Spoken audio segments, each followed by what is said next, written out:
Donc l'éruption se poursuit toujours, hein. Malheureusement, les conditions météo ne sont pas tout à fait favorables pour suivre de manière précise l'évolution de la coulée, mais ça se poursuit. On peut suivre ça à distance avec les capteurs qui sont installés sur site.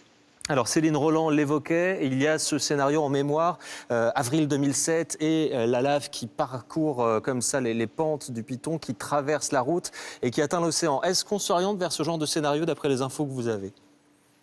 Alors pour l'instant, c'est un peu trop tôt pour répondre à cette question. C'est vrai que les coulées ont dévalé rapidement les grandes pentes, puisque c'est un secteur du volcan, on a des pentes extrêmement fortes. Donc dans les journées de dimanche et lundi, elles ont dévalé assez rapidement les pentes du volcan. Mais actuellement, elles sont dans une phase de ralentissement, puisqu'elles sont dans une phase de replat. Donc lorsqu'on a fait le survol hier du front de coulée, celui-ci progressait très lentement. Et pour l'instant, elle stagne aux alentours de 2 km de la route nationale.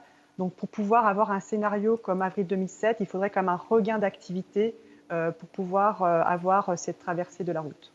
Et puis, on a l'impression qu'il y a beaucoup d'activités volcaniques, sismiques en ce moment dans cette zone de l'océan Indien, parce qu'au-delà du Piton de la Fournaise, il y a aussi un volcan qui est en train d'apparaître du côté de Mayotte. Comment est-ce qu'on explique comme ça ce regain d'activité?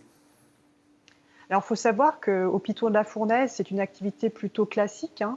C'est effectivement la 4e éruption de l'année. Il faut savoir que l'année dernière, on a également eu 4 éruptions. Donc on est dans la même moyenne que l'année dernière. Et que les 3 éruptions qui ont lieu en début d'année et il y a quelques jours ont émis que très peu de lave en surface.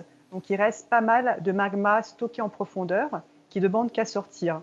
Donc actuellement, on est en train de sortir une partie de ce magma. Il va falloir voir si cette éruption va durer. Et si cette éruption était menée même à s'arrêter demain ou ces prochains jours, il faudra également s'attendre à de nouveau une activité pour 2019 au Piton de la Fournaise, puisque grâce là aussi à notre surveillance et au suivi de l'activité en profondeur, on sait qu'il y a beaucoup de magma qui ne demandent qu'à sortir, à savoir maintenant si ça se fera sur cette éruption ou sur d'autres éruptions en 2019.